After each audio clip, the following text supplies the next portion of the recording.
Very good evening. एक बार please confirm कर देना ऑडियो या वीडियो में कोई दिक्कत तो नहीं आ रही है। वेरी गुड इवनिंग जी।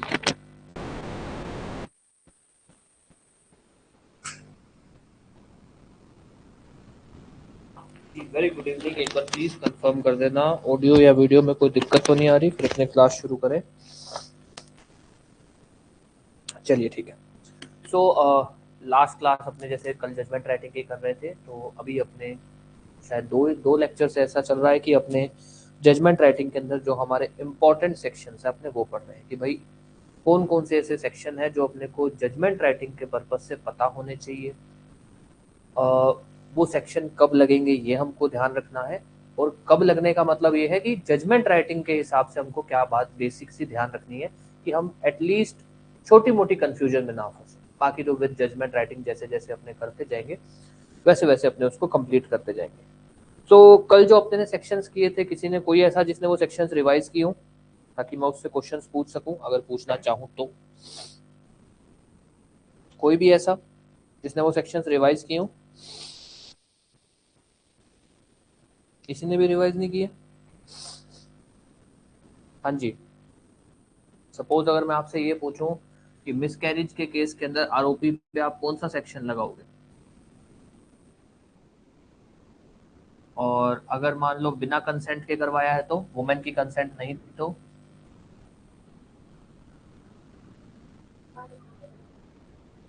89। ठीक है, 88 एंड 89। अब ध्यान देना, लाइक अगर मैं ये बोलूं कि भाई sexual intercourse on false promise of marriage, तब क्या है?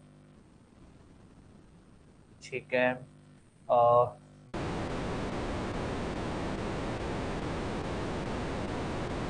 Dowry death?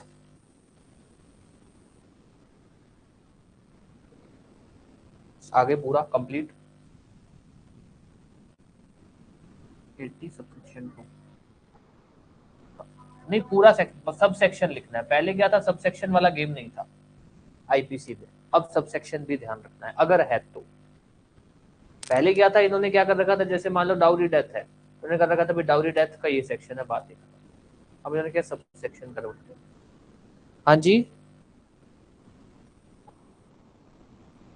है ना, तो अपने को वो सब सेक्शन भी ध्यान रखना है। जैसे कि बाईगैमी के केस में किसी के ऊपर आरोप है कि उसने 2 शादियां की हैं। हाँ जी। 82। 82 के अंदर 2 तरह के ऑफेंस बनते हैं। एक कि भाई लेडी को पता था कि वो दूसरी शादी कर रहा है, एक जिससे वो दूसरी शादी कर रहा है उसको नहीं पता था। एक है 82(1), एक है 82(2).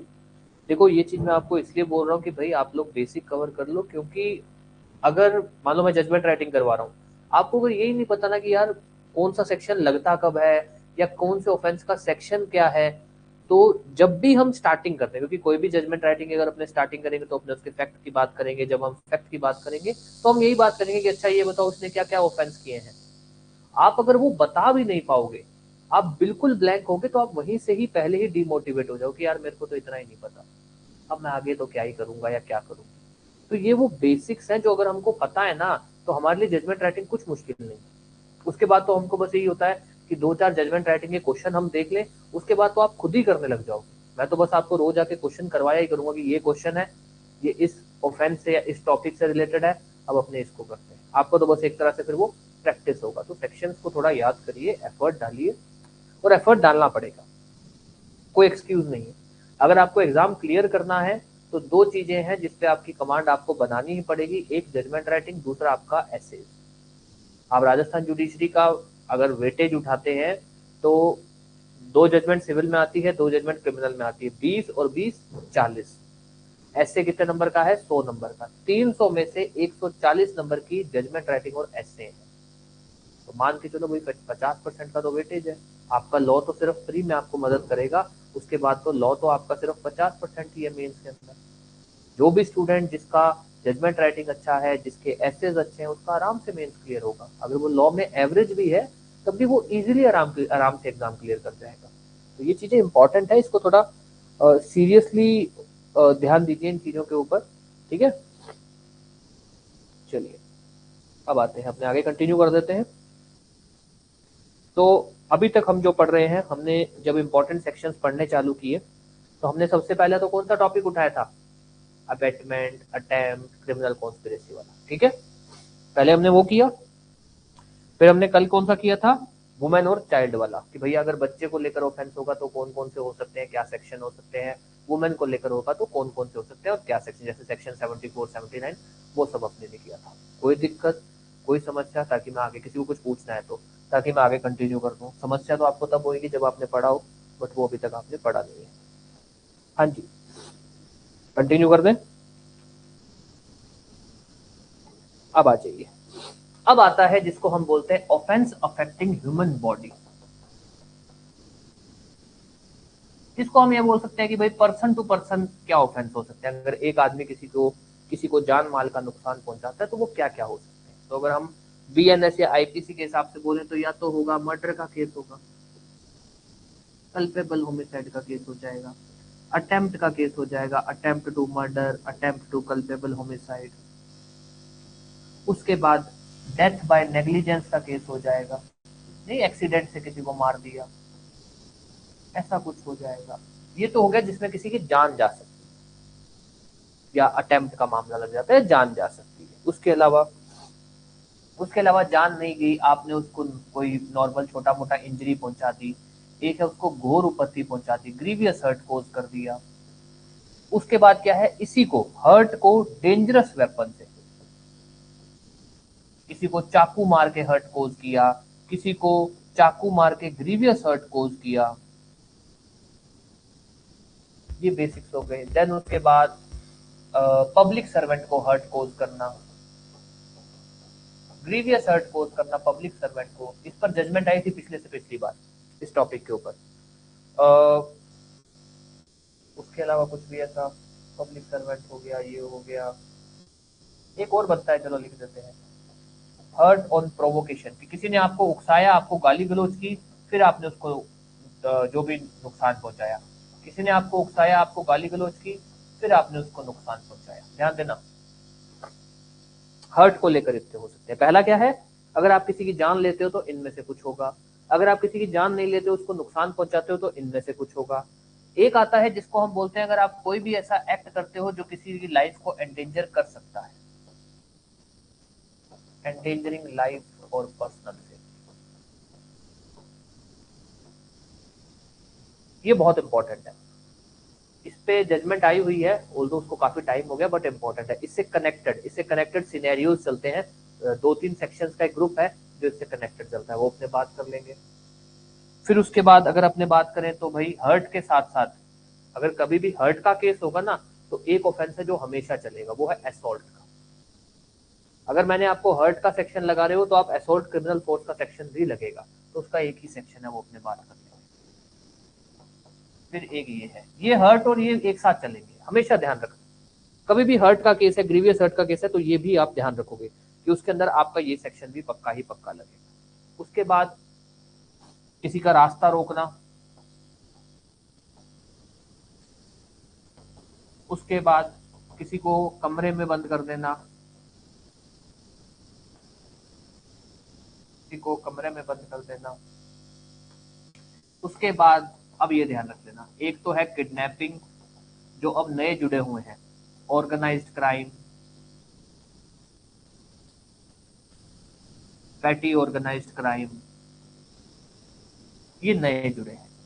ये आ सकता है इस पे, इसको अपने बाद में इसलिए पढ़ेंगे क्योंकि इसके लिए आपको पहले पूरा कॉन्सेप्ट पता होना चाहिए। ये आपका 4 लाइनों का टॉपिक नहीं है कि आप अपने, तो इसको अपने पढ़ेंगे जरूर, पर अभी नहीं पढ़ेंगे क्योंकि इसके लिए अपने को पूरी की पूरी कहानी अच्छे से पता होनी चाहिए। अब आ जाओ, सबसे पहला आता है, अगर आप किसी की जान ले लेते हो। अगर आप किसी की जान लेते हो तो आपके ऊपर इनमें से कोई एक सेक्शन लगेगा, या तो मर्डर लगेगा या कल्पेबल। कब लगेगा वो छोड़ दो, क्योंकि वो भी हमारा काम नहीं है, हमको भी सेक्शंस पढ़ने हैं। अगर किसी के ऊपर मर्डर का सेक्शन लगा रहे हो तो कौन सा सेक्शन लगेगा? मर्डर का कौन सा सेक्शन लगाओगे? और अगर कल्पेबल होमिसाइड लगा रहे हो तो, अगर मर्डर लगा रहे हो तो, और अगर कल्पेबल होमिसाइड लगा रहे हो तो, देखिए 104 है या 105 है? है ना। अब ध्यान देना, यहां से अपने चालू करते हैं। एक है आपका मर्डर, एक है आपका कल्पेबल होमिसाइड। अगर आपके ऊपर आरोप लग रहा है मर्डर का तो लगेगा 103(1), 103(2). अब ये क्या था, पहले ऐसा नहीं होता था, पहले सीधा था मर्डर मर्डर है, बात खत्म। अब ऐसा है कि भाई अगर 5 या 5 से ज्यादा लोगों ने, क्या होने चाहिए, आरोपी कितने होने चाहिए, 5 या 5 से ज्यादा होने चाहिए। जो मर्डर हुआ है वो हुआ है जाति के आधार पर, धर्म के आधार पर, ऐसा कुछ नहीं जिसको अपने बोलते हैं क्या होता है वो, मोब, जिसको कहते हैं मोब लिंचिंग। एक गैंग ने, सॉरी, एक ग्रुप ने किसी को मार दिया जाति धर्म इस मुद्दे के अलावा, तो 103, जिसको आप लोग इन शॉर्ट बोल सकते हैं मॉब लिंचिंग, भीड़ तंत्र। नॉर्मली हमसे 103 ही एक आता है, बट अगर कभी भी ऐसा कुछ हो तो आप उसमें ध्यान रखना कि अगर कुछ ऐसा का केस आता है, सपोज कि भाई दो कहीं पर धार्मिक दंगा हुआ तो एक भीड़ थी, उसने किसी को मार दिया जान से। अब सबका तो नहीं पता लगा, पर 2 लोगों का पता लग गया, ज्यादा का तो नहीं पता लगा पर 2 का पता लग गया। ये फैक्ट प्रूव है कि काफी लोग थे, उनमें से 2 को पकड़ लिया। अब उन 2 पे कौन सा सेक्शन लगाओगे आप, 103(1) या 103(2)?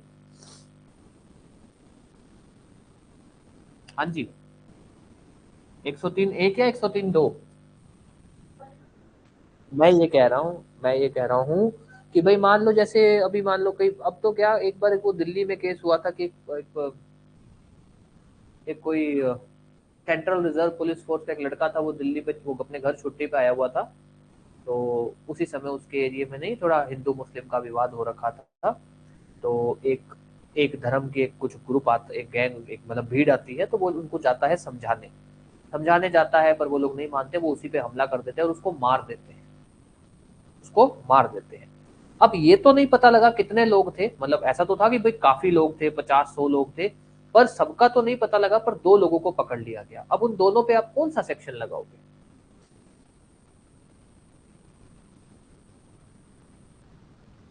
हाँ, ध्यान रखना, ठीक है। तो अब सबसे पहले बात, मर्डर के केस में या तो लगेगा 103(1) या 103(2). और आईपीसी में क्या है मर्डर, आईपीसी में क्या था, 302। कल्पेबल होमिसाइड के अंदर लगता है आपका सीधा ही है 105। और इसमें क्या था आपके आईपीसी के अंदर, हाँ, 304, ठीक है। अब ध्यान देना, अटेम्प्ट के केस के अंदर, मर्डर का अटेम्प्ट, ये इसलिए लिखवाने कई बार आ जाता है, अटेम्प्ट टू मर्डर का केस होगा तो क्या होगा,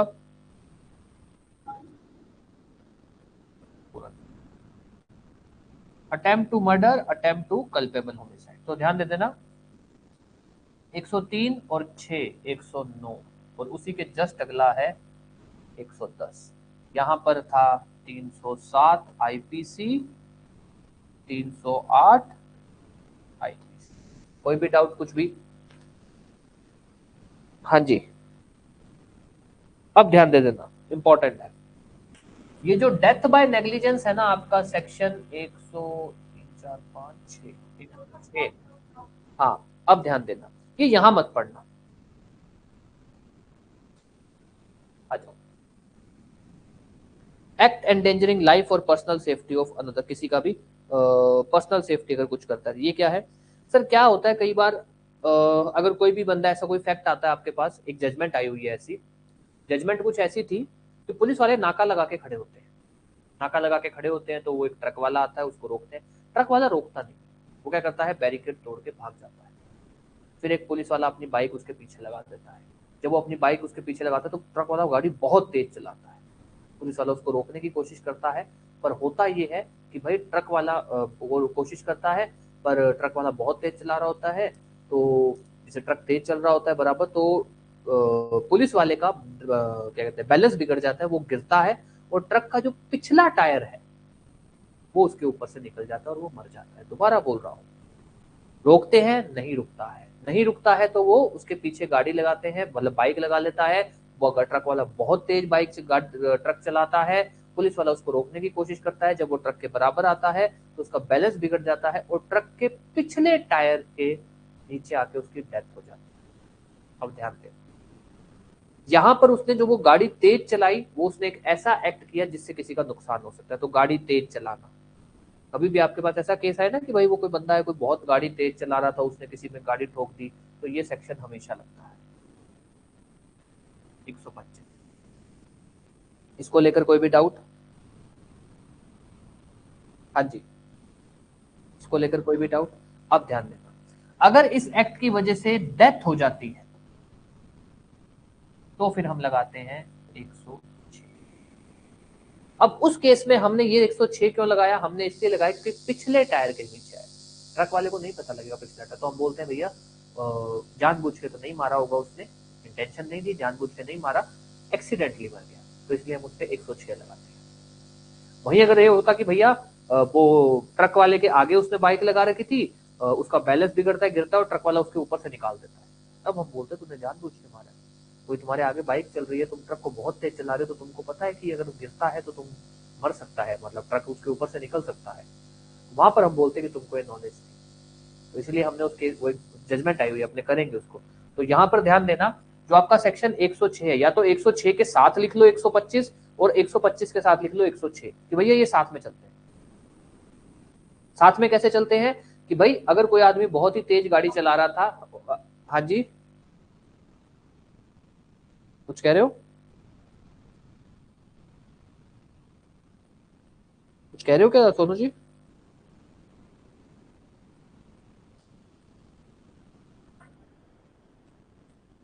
अब आपकी आवाज कट रही है।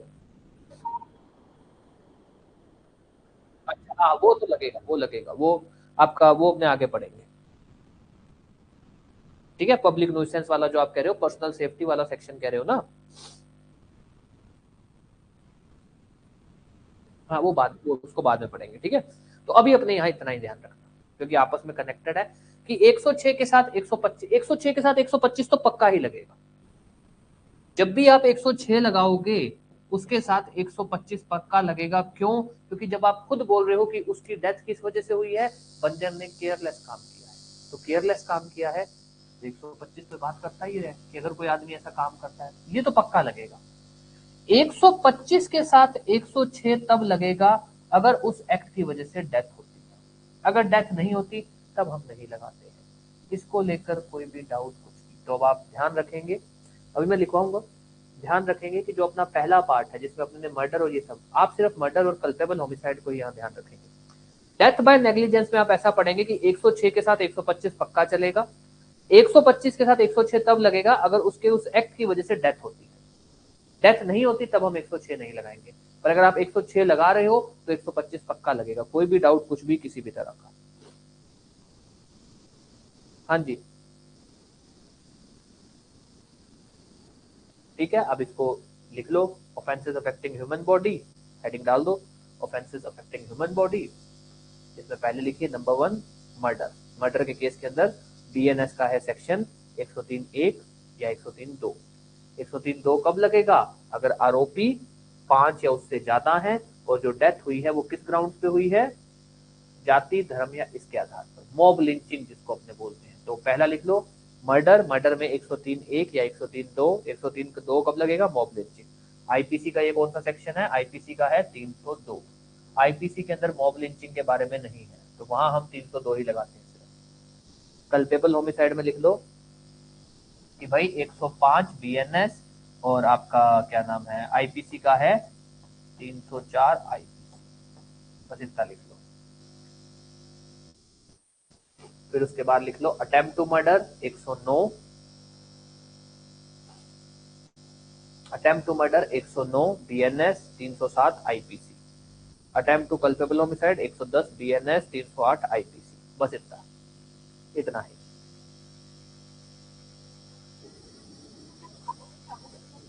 नहीं पूछते हैं, कर लेंगे अपने, बट वो इम्पोर्टेंट नहीं है, इसलिए मैं एक बार नहीं लिख पा रहा हूँ। अपने करेंगे जितना हो सकेगा अपने सभी क्वेश्चन, क्योंकि अपने पास टाइम है तो अपने बहुत तसल्ली से एक एक क्वेश्चन कवर करेंगे।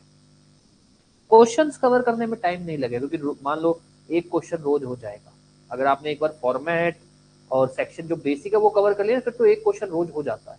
तो करना क्या होता है, फैक्ट तो पहले से ही बने होते हैं, उन फैक्ट को डिस्कस किया, उनमें क्या क्या सेक्शन लिखेंगे, फिर उसको फटाफट पहले से प्रिपेयर होती है जजमेंट, तो फिर उसको डिस्कस करती है। कुछ थोड़ा बहुत लिखना है तो वो लिखती है। क्वेश्चंस में तो कोई टाइम नहीं लगता, ये जो बेसिक्स है इनके अंदर थोड़ा समय लगेगा।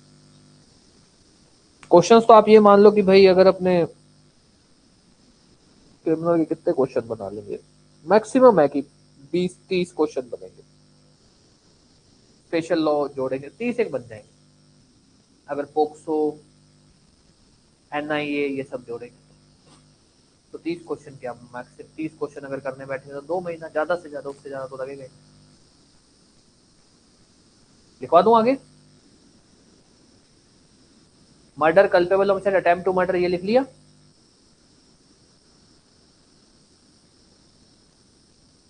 हाँ जी सफिशिएंट है साहब। अब आगे लिखिए, death by negligence. Death by negligence, अब इसमें आप ध्यान देंगे, इसमें लिखेंगे कि अगर डेथ बाय नेग्लिजेंस लगता है सेक्शन 106 तो उसके साथ सेक्शन 125 जरूर लगेगा।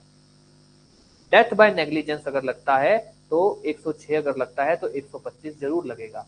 डेथ बाय नेग्लिजेंस 106 है बीएनएस, 304 ए है आईपीसी, और ये जो है आपका कहाँ गया, 125 है बीएनएस, 125 है बीएनएस। अब इसमें ध्यान दे देना, एक्ट एंडेंजरिंग लाइफ, बीएनएस में तो इसका एक ही सेक्शन है। आईपीसी में ऐसा है कि अगर इस एक्ट से हर्ट होता है तो है 100, सॉरी एक्ट एंडेंजरिंग, हाँ ठीक है 336 लगा देना आईपीसी, 336। और अगर इस एक्ट से डेथ ना होकर सिर्फ हर्ट होता है तो 337, और अगर ग्रीवियस हर्ट होता है 338। अपने सिर्फ ऐसे याद रख लेना, 125 बीएनएस, आईपीसी में 336, आईपीसी में 336। हाँ जी,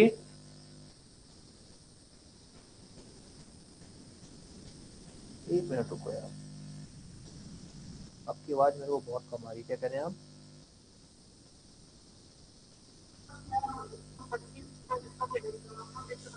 हाँ हाँ हाँ, अभी बता दे, अभी एक एग्जांपल दिया था, दोबारा बता दे रहा हूँ।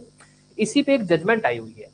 जजमेंट कुछ ऐसी थी कि एक ट्रक ड्राइवर है, इसका नाम है, ऐसे लिख देता हूँ ठीक है, रामलाल।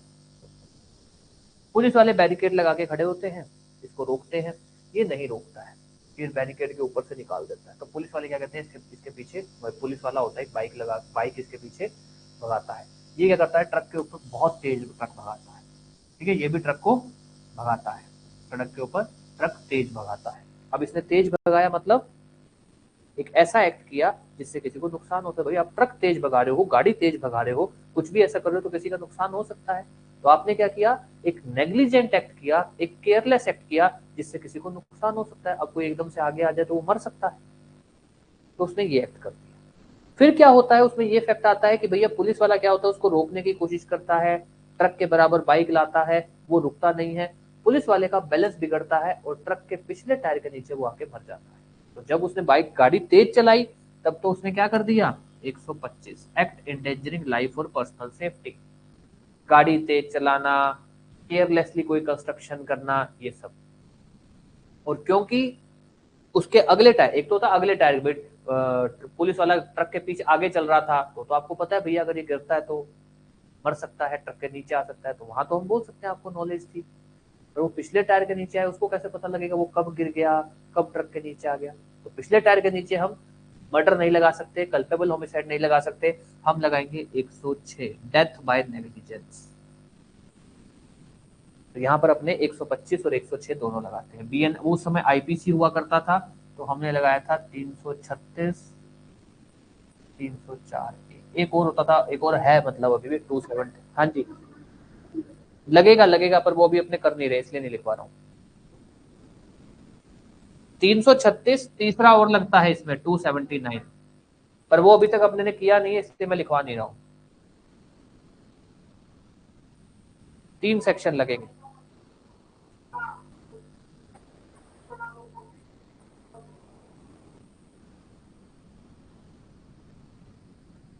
कौन से वाला? हाँ हाँ हाँ, ठीक है ठीक है। और आप ये कह रहे हो 336 नहीं लगेगा? नहीं, साथ में ही लगता है, 3 सेक्शन का ग्रुप चलता है। 279, 336, 304। हाँ जी।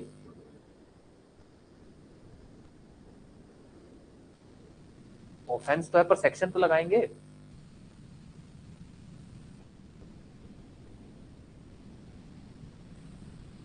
बताओ बताओ, बोलो यार, डाउट है तो क्लियर करो।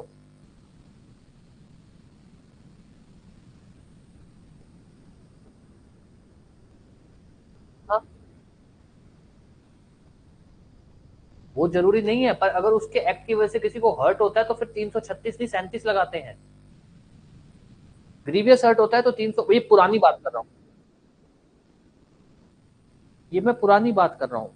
पुराने पहले क्या होता था कि अगर आप कोई भी गाड़ी, एक एग्जांपल दे रहा हूँ, गाड़ी तेज चला रहे हो, सिर्फ तेज चलाना इज एन ऑफेंस। अगर उसकी वजह से किसी को नुकसान हो गया फिर 336 नहीं 337 लगेगा। अगर उसकी वजह से किसी को ग्रीवियस हर्ट हो गया तो 338 लगेगा। तो हम ऐसे लगाया करते थे। ठीक है, और हम ये बोलते थे कि भैया अगर तुम्हारे एक्ट की वजह से डेथ हुआ है तो ये तो लगेगा ही लगेगा, क्योंकि तुमने एक ऐसा एक्ट किया जिससे किसी को नुकसान हो सकता था। और क्योंकि तुम्हारे एक्ट की वजह से किसी की डेथ हो गई उस एक्ट, तो हम 304 ए भी लगाते थे। और फिर एक पब्लिक सेफ्टी का एक सेक्शन है 279, जो वैसे ही छोटा मोटा है, जो बोलता है कि भैया गाड़ी तेज नहीं चलानी चाहिए, ये नहीं करना चाहिए, अगर ऐसा करते हो तो 270, ये 3 लगते थे।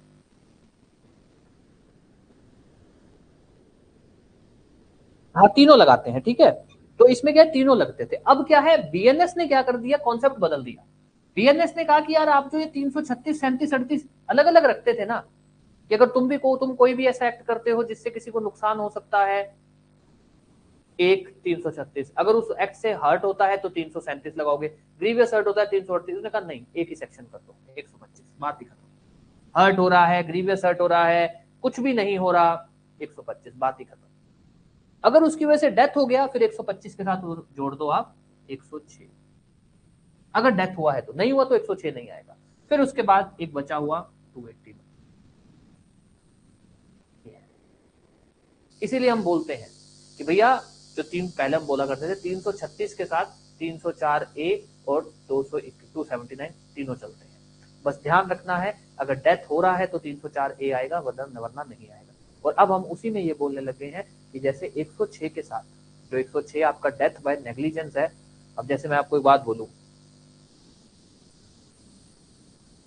हम क्या बोल रहे हैं इसके अंदर कि भैया, चलो ये लिख दो, हम 106 लगा रहे हैं, क्या बोल रहे हैं, डेथ बाय नेग्लिजेंस, यही बोल रहे हैं कि भैया तुमने एक ऐसा काम किया जिसकी वजह से किसी की डेथ हुई है, पर वो काम क्या था, तुमने केयरलेस, या तुम्हारी इंटेंशन भले ही नहीं थी पर तुम केयरलेस थे उसके अंदर, यही बोल रहे हैं हम। हाँ जी। अब ध्यान देना, कानून कहता है कि एक्ट क्या था, साहब एक्ट था केयरलेस। उस एक्ट से हुआ क्या, मतलब उसका कोज क्या हुआ, साहब कोज हुआ डेथ। लॉ कहता है कि भैया जो तुमने डेथ कोज किया है उसकी तो अलग पनिशमेंट होगी, और क्योंकि तुमने केयरलेस काम किया उसके हम दो सेक्शन में कवर करेंगे, एक 125 में, एक 280 में, दोनों में कवर करेंगे। 281 तो है लाइक जैसे आपने बोला भाई पब्लिक सेफ्टी का है, ये सब तो एक छोटा मोटा वैसे ही साथ में जुड़ जाता है। और 125 इसलिए कि तुमने एक केयरलेस काम किया। अब इस एक्ट से डेथ नहीं होती तो हम यहीं तक ही रह जाते, पर क्योंकि अब इस एक्ट से डेथ हो गई है तो हम ये भी जोड़ देंगे। तो इसलिए हम बोलते हैं कि जहां भी 106 लगेगा वहां ये जरूर आएंगे। क्यों? क्योंकि क्या बोल रहे हैं, डेथ किस वजह से हो रही है, केयरलेस एक्ट। तो केयरलेस एक्ट तो खुद में भी तो पनिशेबल है, तो वो भी तो लगाओगे आप। तो 106 के साथ ये जरूर चलेंगे। हाँ, इनके साथ 106 चले ये कोई जरूरी नहीं है। अगर इनके एक्ट की वजह से डेथ होती है तो 106 लगता है, अदरवाइज हम नहीं लगाते हैं। कोई भी डाउट, कुछ भी, किसी भी तरह का? हाँ जी। और आपकी, अब मेरे को क्या बात है, आवाज इतनी कम कैसे आ रही है आज? एक मिनट। हाँ जी, बोलिए प्लीज। नहीं आप, अच्छा आपको भी कम आ रही है जी, तो थोड़ी आवाज कम आ रही है आपकी।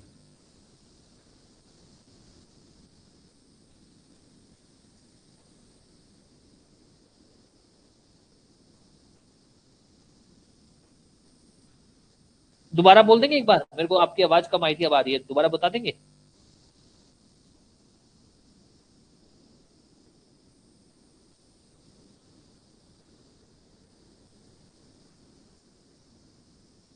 ठीक है, आप ये कह रहे हैं कि एक बंदा है, वो खेत के अंदर ट्रैक्टर चला रहा है और उसके ट्रैक्टर के नीचे आके कोई मर जाता है, यही है। अब इसमें क्या है, सबसे पहली बात तो ये डिपेंड होता है कि भैया वो ट्रैक्टर चला रहा था उसमें केयरलेस तो नहीं था। अब नॉर्मल मान लो मैं खेत जोत रहा हूं, तो मैं धीरे धीरे आराम से अपना ट्रैक्टर चला रहा हूँ, कोई दिक्कत नहीं है यार। अब उसमें कोई आदमी मान लो ट्रैक्टर से नीचे गिर गया और वो ट्रैक्टर के नीचे आ गया, तो मेरी गलती थोड़ी है, मैं तो ट्रैक्टर आराम से ही चला रहा था जो एक नॉर्मल जिस हिसाब से चलाना चाहिए।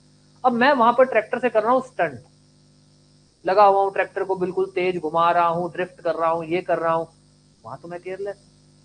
तो उसके अंदर सबसे पहला तो क्या लगेगा मेरे ऊपर कि भैया मैंने ऐसा एक्ट किया जिससे किसी को नुकसान हो सकता है, मान लो वहां पे कोई आसपास आ जाए, ये आ जाए, तो 125 तो जरूर लगेगा, क्योंकि 125 के लिए प्लेस चाहे पब्लिक हो चाहे प्राइवेट हो मैटर नहीं करता। एक, अब क्योंकि आपका प्राइवेट ग्राउंड है तो 281 नहीं लगेगा, क्यों, इसके लिए जगह पब्लिक होनी चाहिए, पब्लिक होनी चाहिए। आपका खुद का है तो ये नहीं लगेगा।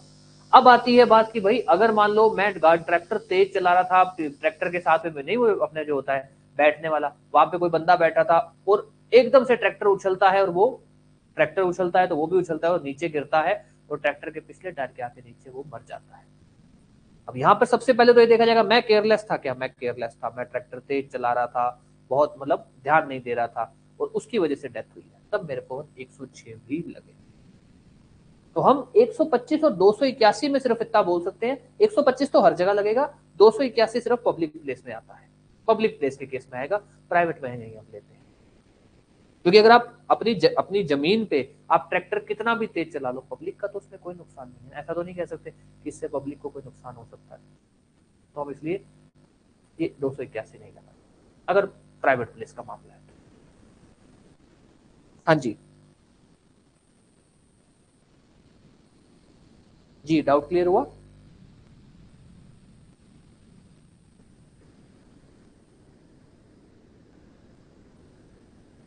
दोनों में लगता है, क्योंकि 125 की लैंग्वेज इतनी है, अगर आप कुछ भी ऐसा करते हो जिससे किसी को नुकसान हो सकता है। ठीक है, हाँ जी, अब कंटिन्यू कर दो एक बार दोबारा।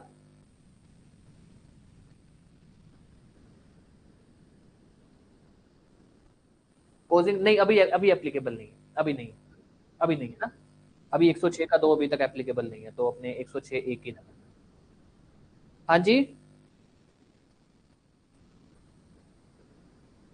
हाँ, अभी तक एप्लीकेबल नहीं है, मुश्किल है अभी एप्लीकेबल करें, हो सकता है सरकार कभी जब ये मामला बिल्कुल ठंडा हो जाए कोई, तब एप्लीकेबल कर दे, अभी नहीं करेगी। नहीं गलत भी था यार, ये गलत, देखो ये गलत भी है, दोनों तरफ मामला फंसता है। एक कि भाई आपने वो जो कानून बनाया उसके अंदर आप ये बोल रहे हो कि यार अगर आपको वहां पे रुकना होगा और उसको क्यों थाने वाले को रिपोर्ट करना होगा, सर अगर वो रुकता है तो भीड़ आ जाती है, भीड़ किसी की सुनती नहीं है, ऊपर से कानून ऐसा है कि भीड़ का कोई नाम नहीं है, तो क्या करें, मॉब लिंचिंग सिर्फ आज। किस चीज का था?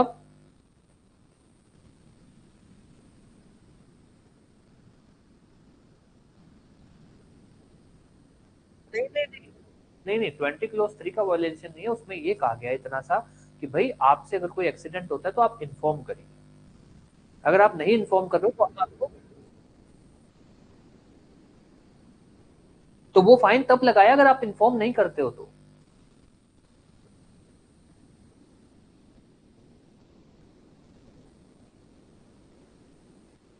वो तो है, रिपोर्ट तो ऑनलाइन भी कर सकते हो, बट वही बात आ जाती है ना कि इसके अंदर ये कि ट्रक वाले, अब देखो पहली बार ट्रक वाले को इतना नॉलेज नहीं होता, दूसरी बार ट्रक वालों को ये कि भाई अब ऑब्वियस पहली बार तो ट्रक वाला क्या, हर गाड़ी वाला यही करता है कि यार एक बार यहाँ से निकलो, रीजन बीइंग भीड़। तो अब एक बार अगर वो निकल गया, आप तो 5-10 मिनट में, मान लो अगर वो एक बार निकल गया और आधे घंटे बाद रिपोर्ट करता है, आप तो फिर भी उसको कह दोगे कि भैया तुमने तो रिपोर्ट लेट की है। आप तो फिर भी तो ऐसा हो ना कि आप बोल दो कि यार तुम 1 दिन में 2 दिन में कभी भी रिपोर्ट कर देना, तुम पे ये धारा नहीं लगेगी। वो भी सही बात है भाई, भीड़ आ जाती है, भीड़ भीड़ का कोई नाम नहीं होता। आज तक इतनी मॉब लिंचिंग हुई है, आज आज के समय की बात बोल, जब भी हुई है कानून कहाँ किसी को सजा दे पाया, क्योंकि भीड़ का कोई नाम ही नहीं होता। तो ये सेक्शन देखा जाए तो कहीं ना कहीं बनाया अच्छा है, पर इसको वो ना लगाने का जो तरीका है वो थोड़ा सा काफी इसका दिक्कत हो सकती है। कोई ऐसा भी आदमी जिससे हो सकता है जिसकी कोई गलती ना हो एक्सीडेंट के अंदर, मानते हैं कि भाई कोई भी गाड़ी वाला है वो तेज चला रहा है तो उसकी गलती है, पर ये भी तो होता है कि कई गाड़ी वाले ऐसे भी होते हैं जो अपनी जगह सही होते हैं। सामने से कोई आके गाड़ी ठोक देता है, उसमें वो क्या करेगा? अब सामने से मान लो ट्रक वाला जा रहा है और सामने से कोई गाड़ी वाला ही नशे में आ रहा है, जैसे अभी गंगानगर के अंदर एक एक्सीडेंट हुआ, उसने आदमी ने शायद खड़ा ट्रक था या खड़ी बस थी उसके अंदर गाड़ी ठोक दी।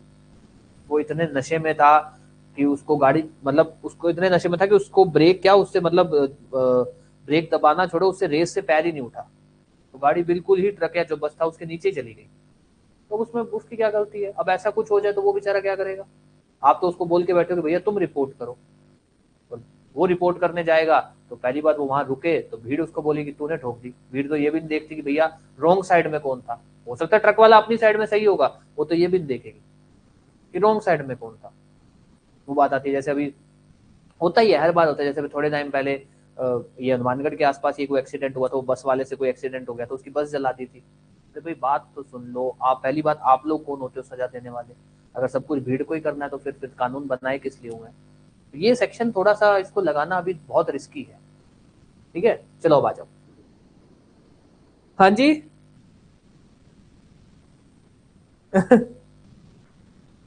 तो ये भैया भीड़ सारी खतरनाक होती है, भीड़ का कोई नाम नहीं होता। अब आ जाओ, दोबारा ध्यान दे देना। कल्पेबल होमिसाइड मर्डर अटेम्प्ट वो हो जाएगा। डेथ बाय नेग्लिजेंस का ऐसा टॉपिक है जो आपसे पूछा जा सकता है, बहुत इंपॉर्टेंट और बहुत इजी भी। बस कंडीशन है कि वहां पर आप इतना पहले से ध्यान रखो कि यार अगर डेथ बाय नेग्लिजेंस का केस है, कुछ बंदा वो गाड़ी तेज चला रहा था, कुछ ऐसा था और गाड़ी से किसी की डेथ हो गई, ऐसा कुछ, तो आप 106 तो लगाओगे लगाओगे। चलो 106 एक लिख देता हूँ मैं, 106 एक तो लगाओगे लगाओगे। पर इसके साथ साथ क्योंकि उसने एक नेग्लिजेंट एक्ट किया है, 125 जरूर लगेगा। और लिख देता हूँ वैसे 281 जरूर।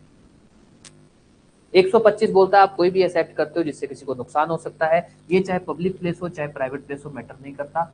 ये अगर एक्ट पब्लिक प्लेस में है तब लगेगा। इसी को अगर हम आईपीसी में बोले तो 304A, 336, 217। पर अपने सीधा सा रखना कि अपने इस तीन को एक साथ ही लेकर चलना कि अगर डेथ बाय नेग्लिजेंस का केस है तो ये तीनों लग रहे हैं, अगर सिर्फ नेग्लिजेंस का केस है, डेथ नहीं हो रही है, तो ये दोनों लगेंगे। कोई भी डाउट कुछ भी लिख लो इसको, ये इंपॉर्टेंट है, आया हुआ है ये पीवाईक्यूज जो अपने करेंगे ना जब, उसमें आया हुआ है। आया था क्या? मेरे को एग्जैक्ट तो याद नहीं है, बट आया हुआ है इतना मेरे को याद है। ऐसा सही कोई फैक्ट था क्या? फैक्ट तो फैक्ट शायद ऐसा सही था। अच्छा रामलाल ही था क्या उसका नाम? मेरे को याद, हाँ मेरे को ऐसा सा फैक्ट याद था, मेरे को एग्जैक्ट नाम तो मैंने ऐसे ही बोल दिया, मेरे को नहीं पता था नाम, तो भाई मैं ऐसे ही बोल दूं, मेरे को पता था कुछ ऐसा ऐसा। हाँ वो बैरी वही ऐसा ही फैक्ट था कि वो रोकते हैं, वो रोकता नहीं है, बैरिकेड तोड़ के चला जाता है ये वो। उसमें एक और सेक्शन भी लगता है कि आप पब्लिक ऑर्डर, सरकारी जो ऑर्डर है, क्योंकि बैरिकेड तोड़ना मतलब आपको ऑर्डर किया गया आप रुको, आप उसका डिसओबीडियंस करते हो, वो भी लगता है। बट अब भी रुक जाओ, वो फिर मामला बहुत कॉम्प्लिकेट हो जाएगा, अभी आप अपनी इतनी कमांड नहीं बनी है कि अपने एक एक सेक्शन को पकड़ लें। जी, जब ये लिख लेना तब बताना, डेथ बाय नेग्लिजेंस। हाँ जी।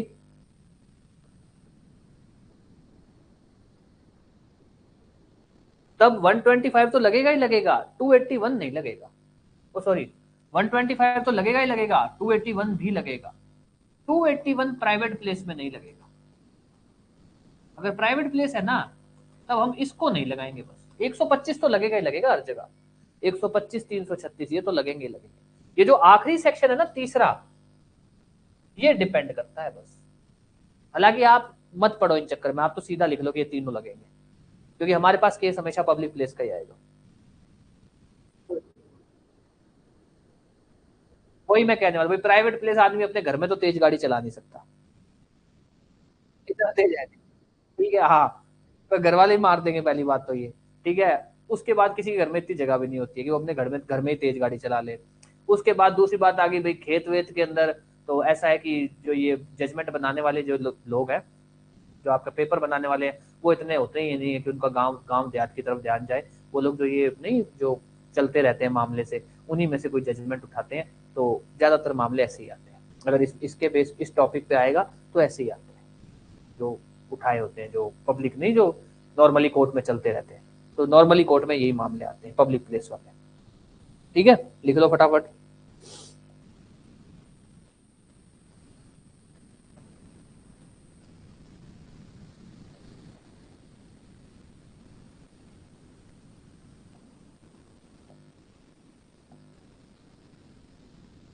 हाँ जी,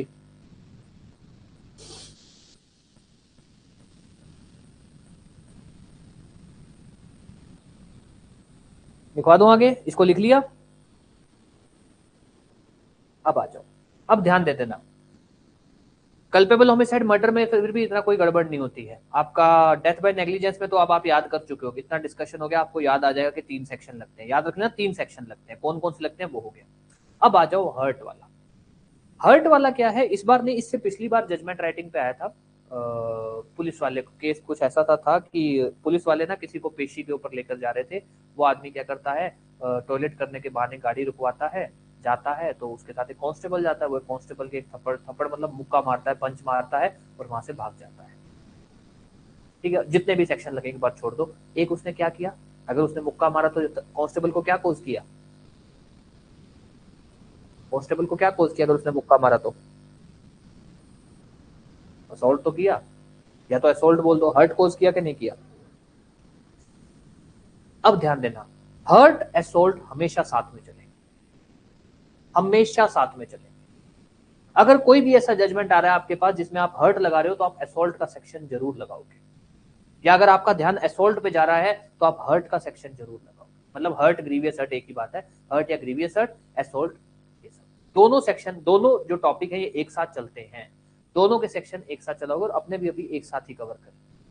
जैसे अगर अपने पहले अभी एक बार हर्ट लिखते हैं कि भाई अगर सिर्फ हर्ट का मामला है तो आप क्या लगाओगे उसके ऊपर, या तो लगेगा 115 एक, 117 एक बार छोड़ दो, या लगेगा 118 एक, या अगर मैं थोड़ा सा लिख ही देता हूँ।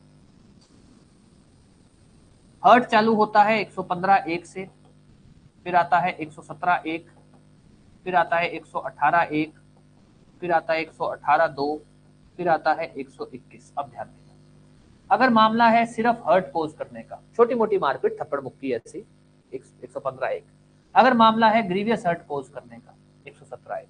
अगर मामला है कि भैया उसने हर्ट कोज की है dangerous weapon, dangerous weapon, dangerous weapon में हमेशा ध्यान रखना, धारदार हथियार, धारदार लाठी, धारदार हथियार होती है क्या, लाठी धारदार हथियार होती है, ध्यान दे देना।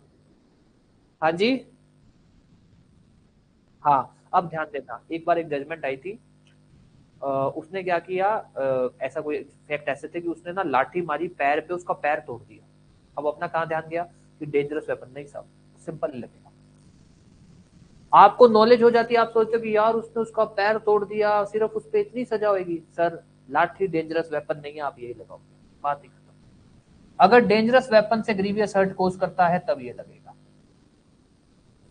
डेंजरस वेपन का सीधा सा मतलब ही है धारदार हथियार। तो अब ध्यान देना, हमेशा 100 इनमें से एक लगेगा। नॉर्मल हर्ट है तो 115 एक, नॉर्मल ग्रीवियस हर्ट है तो 117 एक। अगर हर्ट बाय डेंजरस वेपन है तो 118 एक, अगर hurt by grievous hurt by dangerous weapon है 118 दो। इसको लेकर कोई भी डाउट, ताकि मैं आगे बता सकूं। हाँ जी, अब आ जाओ, चलो। पब्लिक सर्वेंट, प्रोवोकेशन, किसी ने किसी को, मान लो आपस में बहस हो गई, गुस्सा दिला दिया, उसने उसको नुकसान पहुंचा दिया। ध्यान देना, ये आया था। अगर आप किसी पब्लिक सर्वेंट को हर्ट कोज कर रहे हो तो 121 लगेगा, ग्रीवियस हर्ट कोज कर रहे हो तो 121, मतलब 121 एक या 121 दो। ये आया था पिछली बार कि अगर आप पब्लिक सर्वेंट को हर्ट कोज कर रहे हो तो 121 एक लगेगा, पब्लिक सर्वेंट को ग्रीवियस हर्ट कोज कर रहे हो तो 121 दो लगेगा। और अगर आप किसी को भी हर्ट या ग्रीवियस हर्ट कोज कर रहे हो प्रोवोकेशन पे, प्रोवोकेशन मतलब ऐसा है भाई दो लोगों में आपस में बहस हो गई, उसने उसको गाली गलौज दे दी, उसको गुस्सा आ गया, उसने उसके थप्पड़ मार दी, बहस हुई, उसने उसको गाली दे दी, उसने ईंट उठा के उसके सिर पे मार दी, 122 दो लगाओगे। ग्रीवियस हर्ट में 122 दो, हर्ट में 122 एक। अब ध्यान देना, अगर हर्ट का केस होगा तो क्या लगेगा, ग्रीवियस हर्ट का केस होगा तो क्या लगेगा, और कैसे याद रखोगे। हर्ट 115, ग्रीवियस हर्ट 117, उसके बाद लगातार सेक्शन है 18, 21, 22, 15, 17, 18, 21, 22। 15 में हर्ट, 17 में ग्रीवियस हर्ट, 18 के अंदर दोनों ही सेम है, 21 के अंदर पब्लिक सर्वेंट है, 22 के अंदर प्रोवोकेशन है। इसको लेकर कोई भी डाउट, कुछ भी ऐसा कि नहीं समझ आया, बहुत सिंपल है। बट बात यह है कि हम वहां पर जजमेंट राइटिंग के समय इतना माहौल ऐसा हो जाता है कि हम हर्ट लगा आते हैं, असोल्ट नहीं लगा के आते हैं, असोल्ट लगा के आते हैं, हर्ट नहीं लगा के आते हैं, कुछ ऐसा सब गड़बड़ कर जाते हैं, तो ये ध्यान रखना है। हाँ जी, हाँ जी, कौन से में जी? जैसे मान लो उसने पत्थर लगाया, पत्थर ऑब्वियस क्या है, पत्थर धारदार हथियार है या नहीं है। अगर मान लो ईंट है, ईंट है तो ईंट सब डेंजरस वेपन है। क्यों है? क्योंकि ईंट ऐसी है जिससे जान जा सकती है। सिर्फ धारदार हथियार नहीं बोलते हम, ऐसा बोलते हैं ऐसा कोई भी वेपन जिससे अगर मारा जाए किसी को तो जान जा सकती है। तो अगर आप ईंट किसी के सिर पे मारते हो तो जान जा सकती है, तो हम उसमें डेंजरस वेपन ले लेते हैं। साहब जान जा सकती है क्या, या धारदार हथियार है क्या?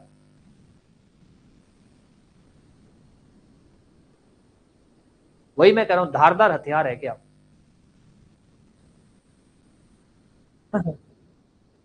नहीं, हमने इसको डेंजरस वेपन में, नहीं डेंजरस वेपन में नहीं लेते, डेंजरस वेपन, डेंजरस वेपन नहीं लेते।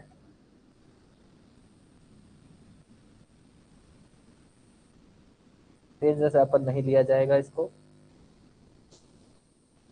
ईंट हो गई, दांत हो गए, लाठी हो गई, इसको। हाँ जी, आगे बात करूं?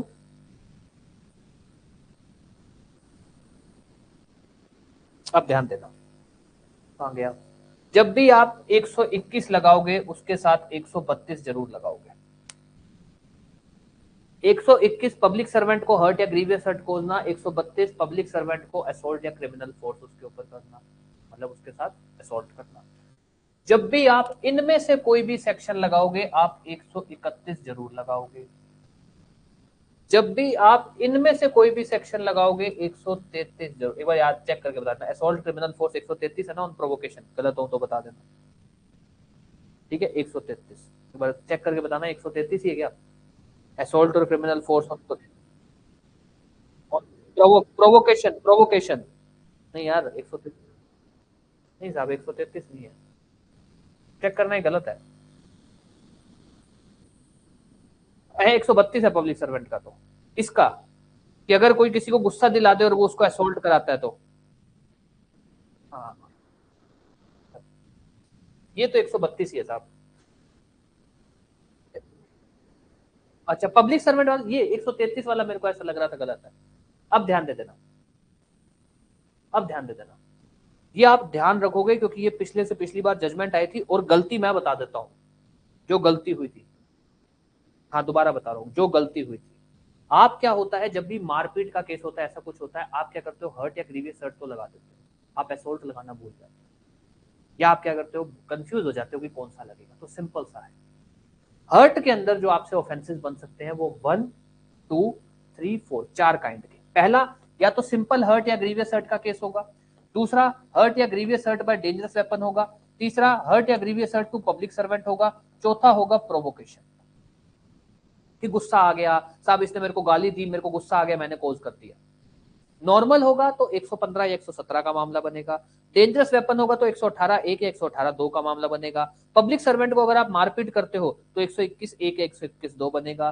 गुस्से में करते हो तो 122 एक या 122 दो। अब ध्यान देना, जो पहले दो काइंड है ना, उसमें आप उसके साथ 131 चलाओगे, प्रोवोक उसका है, असोल्ट या क्रिमिनल फोर्स का।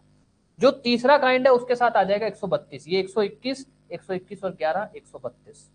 फिर आ गया तीसरा काइंड, सॉरी चौथा काइंड, उसके साथ आ जाएगा 136। ऐसे याद करना कि 4 काइंड के आ सकते हैं। पहला काइंड सिंपल, दूसरा काइंड डेंजरस वेपन, तीसरा काइंड पब्लिक सर्वेंट, चौथा काइंड प्रोवोकेशन। कौन कौन से सेक्शन है? जो पहले 2 काइंड है उसके साथ 131 चलता है। जो तीसरा, पहले 2 1 2 हो गए, जो तीसरा काइंड है उसके साथ 132 चलता है, और जो चौथा काइंड है उसके साथ 136 चलेगा। ये रहेगा हर्ट और ये आपका असोल्ट और क्रिमिनल फोर्स वाला। कोई भी डाउट कुछ भी किसी भी तरह का, ताकि अपने आगे बात कर सके। इस तरह से याद करना। जैसे अपने ने मर्डर कल्पेबल होमिसाइड अलग कर दिया कि भाई उसके अंदर आ गया भैया 103 हो गया, 105 हो गया, 109 हो गया, 110 हो गया, उसको हटा दिया। डेंजरस डेथ बाय नेग्लिजेंस के अंदर हमने बोला कि भाई 106 के साथ 125 जरूर लगेगा और आपका 281 जरूर लगेगा। ये अपना एक और बन गया। फिर उसके बाद हमने कहा कि भाई अगर हर्ट का केस आता है तो असॉल्ट जरूर लगेगा। हर्ट के अंदर 4 काइंड में से कोई एक काइंड आ सकता है, सिंपल हर्ट या ग्रीवियस हर्ट, डेंजरस वेपन के बाद तीसरा कौन सा है, पब्लिक सर्वेंट या प्रोवोकेशन। 4 काइंड, पहले 2 काइंड में 131 साथ में चलेगा, इसके बाद इसके अंदर 132 चलेगा, इसके अंदर 136। इस तरह से आपको याद रखना पड़ेगा चीज, जिसको अपने बोलते हैं ना प्रैक्टिकली। भाई जैसे आप किसी भी वकील से बात कर लेना, आप किसी भी जज से बात कर लेना, जो लोग नहीं जिनका रोज का काम है चार्ज बनाना, क्योंकि तो उनके क्या टिप्स पे हो जाते हैं। आपको लगता है इनको टिप्स पे कैसे हो गई, कोई भी केस सुनते हैं कहते हैं ये धारा लगेगी, क्योंकि इनकी ये लोग ऐसे नहीं है कि बेरेक्ट से धारा लगाते हैं। इन्होंने क्या सीधे सीक्वेंस बना रखे हैं। इस मान लो हर्ट में इन्होंने सीक्वेंस बना रखे हैं, यार अगर ये हर्ट है तो ये होगा, अगर ऐसा जुड़ गया तो ये वाला हो जाएगा। ये सीधा क्या सीक्वेंस में चलाते हैं, और फिर ये क्या कर देते हैं, ऐसे बना देते हैं कि अगर ये वाला अपराध लग रहा है तो ये जरूर लगेगा, तो उसके साथ के कनेक्टेड भी याद कर देते हैं। जजमेंट राइटिंग में क्या अपने को ऐसे चलाना पड़ता है मामला कि अगर ये होगा तो ये जरूर आएंगे साथ में, ये फलाना आएगा तो ये जरूर आएंगे साथ में, ताकि अपने को क्या एक जो सेक्शन या चार्ज लगाने के जो तरीके हैं वो पहले से ही अपने को क्लियर हो। कोई भी डाउट कुछ भी एक। हाँ जी, प्रोवोकेशन सिंपल सा है। प्रोवोकेशन हम तब लगाते हैं कि आपके पास कुछ ऐसा हो कि साहब 2 लोगों में लड़ाई हुई। अच्छा सेक्शन ये इसका तो है 122 आपका बीएनएस 122। अगर वो किसी को आप हर्ट कोज करते हो या ग्रीवियस हर्ट करते हो ऑन प्रोवोकेशन, तो 122 एक तो है हर्ट के केस में, 122 दो है ग्रीवियस हर्ट के केस में। उसी के साथ 136 भी लगेगा। 136 का है किसी को असॉल्ट कोज करना ऑन प्रोवोकेशन, तो 136 भी लगेगा। तो अपने बोल रहे हैं कि 122 के साथ 136 जरूर लगेगा, 121 के साथ 132 जरूर लगेगा।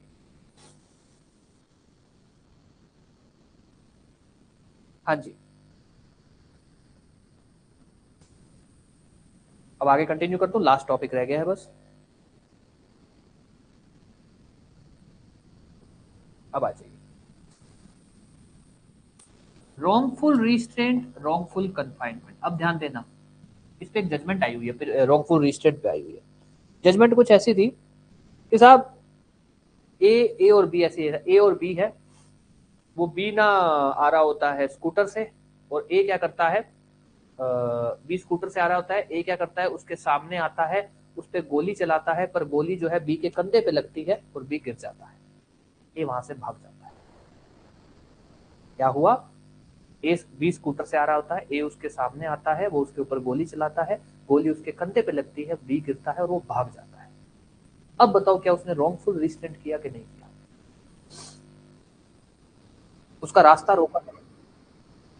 बी स्कूटर से आ रहा है, ए स्कूटर के सामने आता है, उसके ऊपर गोली चलाता है, बी के कंधे पे गोली लगती है, वो गिरता है और ए वहां से भाग जाता है। क्या उस पर रॉन्गफुल रिस्ट्रेंट लगेगा कि नहीं लगेगा? क्यों? हाँ जी, ठीक है। अब देखो ऐसा है, कोई आदमी स्कूटर से आ रहा है, मान लो स्कूटर के सामने का मतलब ये तो है नहीं कि बिल्कुल ही टायर के ऊपर आ गया हो। ये भी तो हो सकता है कि 20 1 मीटर दूर हो और सामने आए और गोली चला दे, ये भी तो हो सकता है। ऐसे भी तो चल सकती है। और अगर वो पॉइंट ब्लैंक से गोली चलाता, बिल्कुल पास से गोली चलाता, तो गोली कंधे पे क्यों लगती? गोली तो फिर सिर पे लगती सीधे। बताइए, आपका कोई काउंटर है तो आप बता दीजिए। हाँ जी, कोई काउंटर है आपका? अब ध्यान देना, रॉन्गफुल रिस्ट्रेंट हम तब तक नहीं लगाते हैं जब तक केस के अंदर ऐसा कोई हमारे को बकायदा फैक्ट ना दिखाओ कि उसने उसको रोका, उसने उसका रास्ता रोका, तब तक नहीं लगाएंगे। वो बोल रहा है कि जब वो उसके सामने आ गया, जरूरी थोड़ी है उसने उसका रास्ता रोक लिया, क्या पता सामने वैसे ही वो बिल्कुल थोड़ा दूर हो अभी भी। जब तक फैक्ट ना हो जाए, ऐसा ना हो कि वो स्कूटर से जा रहा था, उसने उसको रोका और उसके ऊपर गोली चलाई, जब वो बोले रोका तभी हम रॉन्गफुल रिस्ट्रेंट लगाएंगे, अदरवाइज नहीं लगाएंगे। खुद से नहीं रॉन्गफुल रिस्ट्रेंट अपने सपोज कर लें, क्योंकि रॉन्गफुल रिस्ट्रेंट एक इतना इजी टॉपिक है, हम हर में लगा देते हैं। जैसे कि भाई बी सामने से आ रहा था, ए बी सड़क से आ रहा था, ठीक है, ए आता है और आके उसके थप्पड़ मारता है, अब रॉन्गफुल रिस्ट्रेंट लगाएंगे? रॉन्गफुल रिस्ट्रेंट लगाएंगे? क्यों? क्यों?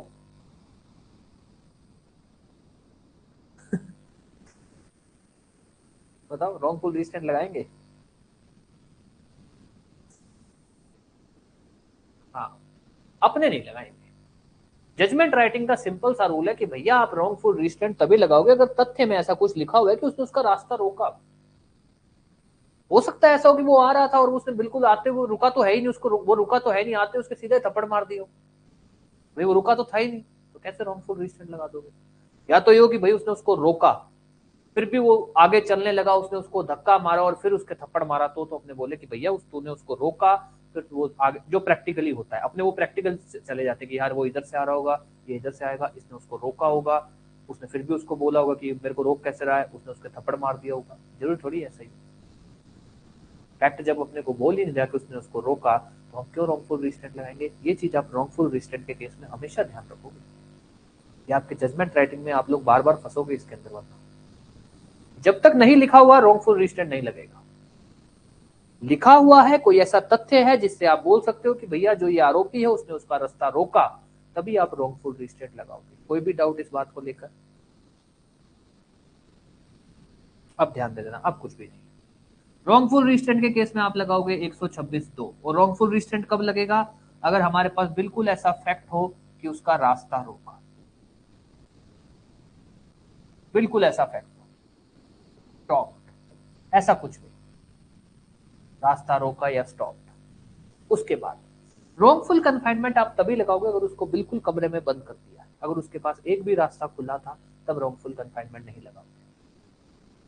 आपने बिल्कुल बंद कमरे में किसी को कर रखा है तो है रॉन्गफुल कन्फाइनमेंट, आपने चारों दिशाओं में, वो कहीं भी नहीं जा सकता, तब लगेगा रॉन्गफुल कन्फाइनमेंट। और अगर ऐसा भी है कि चारों दिशाओं में वो एक लिमिट तक जा सकता है, सपोज सपोज आपने क्या किया साहब, किसी को एक बड़ा सा ग्राउंड है, इसका घेरा मान लो लगभग है 1 किलोमीटर, मतलब यहां से 1 किलोमीटर पे बाउंड्री है, यहां से एक एक भी छोड़ो 100 किलोमीटर पे बाउंड्री है,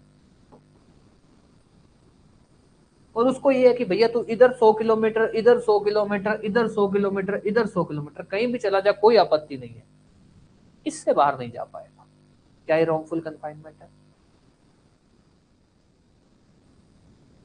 ये रॉन्गफुल कन्फाइनमेंट है।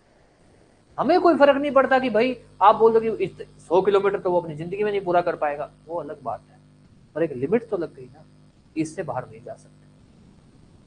जैसे अगर अपने बात करें, जैसे आप लोगों ने ओपन जेल का सुना हुआ है, ओपन जेल एक कंसेप्ट है ना? अब चलो वो तो पुलिस वाले मतलब एज पर लॉ बंद कर रखा होता है। ओपन जेल होता है कि भाई मान लो बड़ा सा एक एरिया होता है, जैसे जंगल तो नहीं बोलेंगे, कि खुला बिल्कुल बाड़ा सा होता है जिसके अंदर लोग रहते हैं, उसी के अंदर वो लोग अपना बढ़िया उनके कमरे वमरे सब बने होते हैं, जिसको अपने क्या उसको हिंदी में क्या बोलते हैं ओपन जेल को? खुला कारागृह बोलते हैं क्या? हाँ ओपन, हाँ जी, हाँ जैसे ओपन जेल है यहाँ मेरे हिसाब से बीकानेर गंगानगर के आसपास कहीं नहीं गया। हाँ है, क्योंकि क्योंकि अभी बीच में एक न्यूज सुनने में आई थी, वहां से कोई भाग गया था। हाँ जैसर में, जैसर में, हाँ जैसर, जैसर से कोई भाग गया था, अभी कोई न्यूज सुनने में आई थी, तो वो थोड़ा था। तो वो ओपन जेल में क्या होता है, कुछ नहीं है, उनको ना एक लिमिट दी होती है कि यार आप इस लिमिट से बाहर नहीं जाओगे। उसमें होता है कि आप कहीं भी घूमो कोई दिक्कत नहीं है, जो उनके काम नहीं दिए होते, जैसे मान लो काम दिया उनको कि भाई आज तू फलानी जगह चला जाना, वहां जाके तू खेती कराना, बीज बोआना, बस उनको इतना कहा होता है कि भैया शाम को जो समय है काउंटिंग का, उस समय तुम आओ। शाम का जो समय है दिन ढलने के बाद कि भैया तुम लोग अपने अपने घरों मतलब अपने अपने कमरों में जाके सो जाओगे, वो तुमको करना है। बाकी तुम सुबह उठो, तुम्हारे को जो जो काम दिए हुए तुम वो करो, तुमको जो तुम्हारा लिमिट है उस लिमिट में तुम कहीं भी जाओ, कोई दिक्कत नहीं। अब चलो वो तो एज पर लॉ है, सपोज ये कोई प्राइवेट आदमी किसी को कह दे कि भाई ये लो 100 किलोमीटर का एरिया, इसमें कहीं भी घूमो कोई दिक्कत नहीं है, बस 100 किलोमीटर का एरिया, उससे ऊपर कुछ भी नहीं, तो वो रॉन्गफुल कन्फाइनमेंट है, आपने उसकी लिमिट कर दी, भाई इस लिमिट से बाहर नहीं जा सकता। ऑल दो आप चाहिए बोल दो कि यार 100 किलोमीटर तो अपनी जिंदगी में नहीं पूरा कर पाएगा, बट लिमिट तो है ना, तो हम बोलेंगे रॉन्गफुल कन्फाइनमेंट। रॉन्गफुल कन्फाइनमेंट, अब ध्यान देना, रॉन्गफुल कन्फाइनमेंट में एक तो अपने लिए सेक्शन है 127(2) इंपॉर्टेंट, जो नॉर्मल लगता है। उसके बाद है कि अगर किसी को 3 या उससे ज्यादा दिनों से बंद कर रखा है, किसी को 10 या उससे ज्यादा दिनों से बंद कर रखा है, या फिर किसी ऐसे बंदे को बंद कर रखा है जिसको छोड़ने के लिए कोर्ट का ऑर्डर आ गया है। अब ये क्या है, इसमें ये आपके पास आ सकता है कभी कि भाई क्या है ना, एक आदमी के लिए हेबियस कॉर्पस की रिट डलती है हाई कोर्ट के अंदर, हाई कोर्ट आदेश कर देती है कि भैया इसको छोड़ा जाए, थाने में ऑर्डर जाता है, थाने वाला छोड़ता ही नहीं, थाने वाला क्या करता है, ऑर्डर को छोड़ता ही नहीं। जैसे मान लो अभी वो हुआ यूपी के अंदर, वो एक सीजेएम ने कह दिया था कि भैया इस सिपाही के ऊपर एफआईआर दर्ज करो, एएसपी ने एफआईआर दर्ज करने से मना कर दिया, कहता मैं नहीं दर्ज करता। सपोज ऐसे ही वो सिपाही कर दे, वो कहते मैं नहीं छोड़ता इसको, वहां पर उस पर कौन सा सेक्शन लगाओगे आप, ये वाला। अब वो कैसे लगेगा, नॉर्मल 127(2), 3 या 3 दिन से ज्यादा बंद कर रखा है तो 127(3), ये है 127(4) और ये है 127(5). हमसे नॉर्मली तो यही पूछा जाता है, क्योंकि ऐसा इसमें रॉन्गफुल कन्फाइनमेंट का फैक्ट आया हुआ है, बता देता हूँ क्या था। फैक्ट कुछ ऐसा था कि भैया ऐसा है कि एक लड़का अपने किसी रिलेटिव के घर जाता है, रिलेटिव तो क्या होता है, मतलब पड़ोसी के घर जाता है। जब वो पड़ोसी के घर जाता है तो वहां पर घर पे कोई होता नहीं है, पड़ोसी की सिर्फ लड़की होती है। वो क्या करता है, घर जाता है, देखता है कि कोई नहीं है, वो लड़की को वहां से उठाकर, मतलब शहर के बाहर कोई एक बंद सा मकान होता है उसमें ले जाता है और उसका रेप करता है। अब यहाँ पर हमने रॉन्गफुल कन्फाइनमेंट लगाया, क्यों, क्योंकि साहब वो उसको ले गया और उसने उसको कमरे में बंद किया। जहां उसने उसको कमरे में बंद कर दिया कि लड़की अब कमरे से बाहर जा नहीं सकती, तो रॉन्गफुल कन्फाइनमेंट हो गया। अब यहीं पर अगर वो इतना सा और जोड़ दे कि भैया उसने उसको बंद किया और उस लड़की को 3 दिन या 4 दिन बंद करके रखा, तब हम कौन सा सेक्शन लगाएंगे, तब हम कौन सा, हाँ, करना तो उसको कुछ भी नहीं है, उसने सिर्फ एक चीज ऐड ही तो करनी है कि भाई उसको उठा के ले गया और उस लड़की का 3 दिन तक रेप किया, उस लड़की का 4 दिन तक रेप किया। अब चलो अपने रेप लगा देंगे, उसको उठा के लेकर गया, वो सारे ऑफेंसेस लगा देंगे अपने, अगर मान लो बड़ी है तो एब्डक्शन लगा देंगे, सब कुछ कर देंगे अपने, पर 3 दिन 4 दिन के हिसाब से सेक्शन तो बदल गया ना, फिर तो अपने नॉर्मल नहीं लगा सकते, फिर अपने 127(3) लगाएंगे। हालांकि 10 दिन वाला लगाता नहीं, पर अगर 10 दिन बोल दे तो अपने 127(4) लगाएंगे। और ये वाला चांसेस तो कम है, बट फिर भी अगर ऐसा कोई जजमेंट कभी आ जाए तो हम ये लगाएंगे, भैया अगर आपने कोर्ट के ऑर्डर पे किसी को छोड़ा नहीं है तो फिर 127(5). ज्यादातर हमसे जो पूछा जाता है, हमसे या तो ये पूछा जा सकता है या ये पूछा जा सकता है। 126(2) कब लगेगा ये मैंने आपको बता दिया, अगर ऐसा बिल्कुल फैक्ट आए आपके सामने कि भैया रास्ता रोका है, स्टॉप किया है, तभी लगाओगे, वरना नहीं। खुद से मत सपोज कर लेना। ऐसी एक इस पे एक जजमेंट आई हुई है PYQ, तो मैंने जब वो सॉल्व किया था तो मुझे ऐसा डाउट हुआ कि यार ये लगा क्यों नहीं रहे हैं, ऐसा ही था, स्कूटर पे वो आ रहा है, वो ऐसी सी कहानी थी, तो मेरे को लगा यार स्कूटर पे आ रहा है, तो जैसे आप लोगों ने बोला वैसे ही मैंने बोला, बट मैंने वो जजमेंट देखी, उसमें उसने सेक्शन लगाया नहीं है। फिर मैंने जो ये सिटिंग लोग हैं इनसे पूछा तो ये कहते भाई हमारे ये जजमेंट राइटिंग में क्या है, इनके ना जो क्या सेट रूल है, जो किताबों के हिसाब से नहीं चलती, कहते भाई हमारा सेट रूल है, अगर जब तक फैक्ट नहीं है रोकने का हम सेक्शन नहीं लगाएंगे, वो इनके सेट रूल है। जैसे मैंने आपको अपने वो डेथ बाय नेग्लिजेंस में बोला कि यार इनके सेट रूल है, तो इनके सेट रूल है, पेट है कि भैया ये तीनों सेक्शन लगाने हैं। अगर हम रॉन्गफुल रिस्ट्रेंट करें, इनका पेट है कि रॉन्गफुल रिस्ट्रेंट तभी लगाएंगे अगर उसमें ऐसा फैक्ट लिखा है कि इसने मेरे को रोका, नहीं लिखा हम नहीं लगाएंगे। तो ये थोड़ा सा छोटी मोटी कुछ एक चीजें जो अपने को ध्यान रखनी है। ठीक है, बच क्या गया आपका, किडनैपिंग एब्डक्शन बच गया आपका, 110 नहीं सॉरी 111, 112, 113 बच गया। वो अपने जब टॉपिक पढ़ेंगे तभी अपने उसको पढ़ेंगे। हालांकि वहां से जजमेंट आने के चांसेस कम है, बट अपने फिर भी कवर करें। कोई भी डाउट कुछ भी किसी भी तरह का? हाँ जी, कोई भी डाउट कुछ भी किसी भी तरह का, फिर अब आपने लिख लो ये सब जो लिखना है कि भाई रॉन्गफुल रिस्ट्रेंट कब लगेगा, रॉन्गफुल कन्फाइनमेंट का क्या है और कौन से सेक्शन है। रॉन्गफुल कन्फाइनमेंट में 2 सेक्शन ध्यान रखना।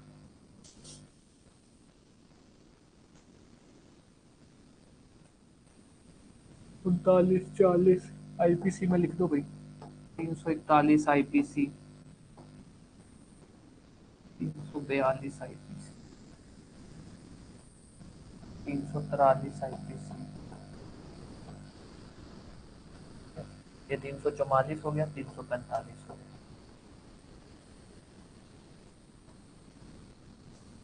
लिखना हो तो लिख लेना साथ में।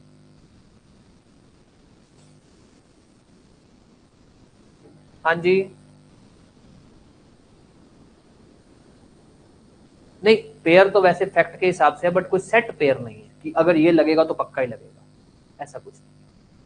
रॉन्गफुल रिस्ट्रेंट रॉन्गफुल कन्फाइनमेंट में कोई सेट नहीं है। जैसे हो सकता है वो ऐसा बोलते कि भाई उसका उससे रेप किया, या हो सकता है सिर्फ उसको किडनैप करने के लिए किया, तो फिर उसके हिसाब से चलता है। जैसे हर्ट के अंदर क्या है, असोल्ट पक्का ही आएगा। रॉन्गफुल रिस्ट्रेंट रॉन्गफुल कन्फाइनमेंट कुछ पेट नहीं है, डिपेंड करेगा केस के फैक्ट के ऊपर। ठीक है, इसके आईपीसी के सेक्शन बी लिख लेना। रॉन्गफुल रिस्ट्रेंट, हाँ तो कहीं ना कहीं तो केस को बनाने के लिए करना ही पड़ता है। वकील का और काम क्या है, और वकील को फीस दी किस बात की जाती है? नॉर्मल बात आ गई तो कोई भी बता देगा। वकील को हायर इसलिए किया जाता है कि भैया 2 रुपए की 200 रुपए कैसे बनाने ये बता।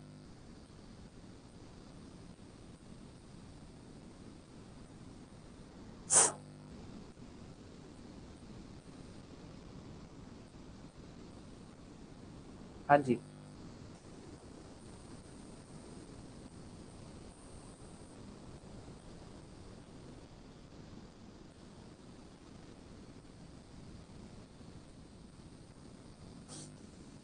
यस लिख दिया। ये प्रॉपर इसके अच्छे से नोट्स बना लेना, इनको याद करना है आपको, तभी कुछ हो पाएगा। ये नहीं कि क्लास में कर लिया और सुन लिया और आगे चलो भैया अगली क्लास में अगला देखेंगे, कोई फायदा नहीं होगा जब तक सेक्शंस जो, चलो मैं ये नहीं कह रहा हूँ हर तरह का सेक्शन आपको पता हो, बट एटलीस्ट बेसिक्स पता हो। क्योंकि जजमेंट राइटिंग में मैं ये तो नहीं कह सकता कि भाई अपने जो कर रहे हैं वही आएगा, ऐसा कुछ नहीं है। बट ये है कि अगर एवरेज लेवल का क्वेश्चन बनता है तो अपने जो करके जाएंगे वो आएगा। जैसे अगर इस बार पेपर था। हाँ जी,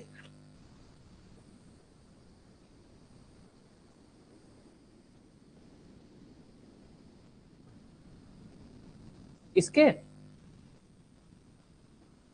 अच्छा फैक्ट देके करवा दूंगा।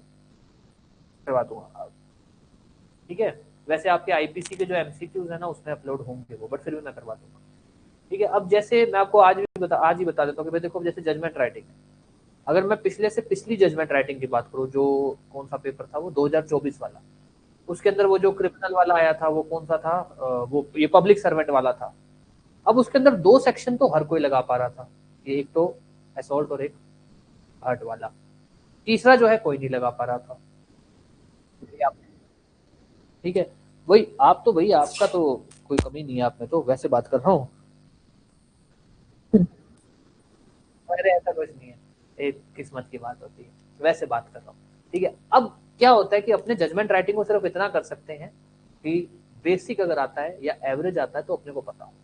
अब यार अगर एग्जामिनर सोच के बैठ गया ना कि उसने आपको जजमेंट राइटिंग देनी ही ऐसी है कि भाई किसी को नहीं आती हो, तो अपने पास कोई इलाज नहीं है। जैसे अगर बात की जाए 2024 के अंदर सिविल के ऑर्डर राइटिंग का जो पेपर आया था, नहीं ऑर्डर 20 में से इन्होंने पूछा था, कोई नहीं उम्मीद कर सकता था।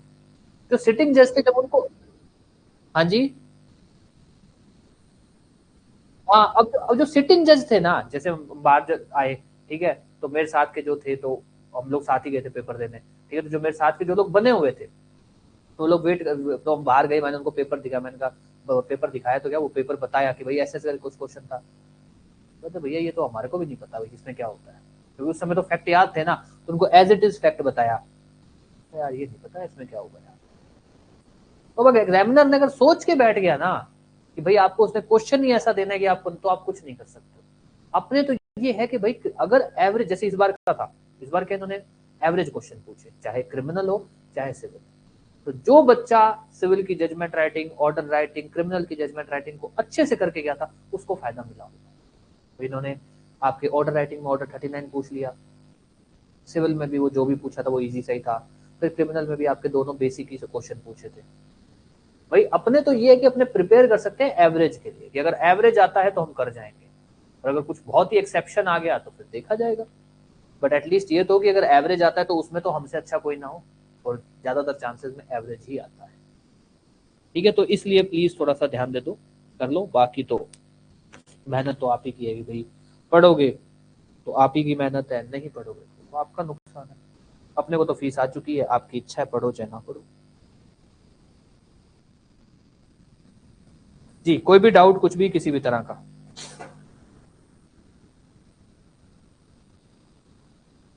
हाँ जी, कोई भी डाउट? अब क्लास खत्म कर दें? ठीक है साहब, चलिए अब क्लास खत्म करते हैं। किसी का कोई भी डाउट हो, कुछ भी हो तो पूछ लेना। कल ऑफिस एज यूजुअल आपकी क्लास होगी। ओके जी, वेलकम। वेलकम वेलकम, आप लोग लीव कर सकते हैं, जिनको कुछ पूछना हो तो मैं वेट कर रहा हूँ। जी वेलकम। वेलकम जी वेलकम।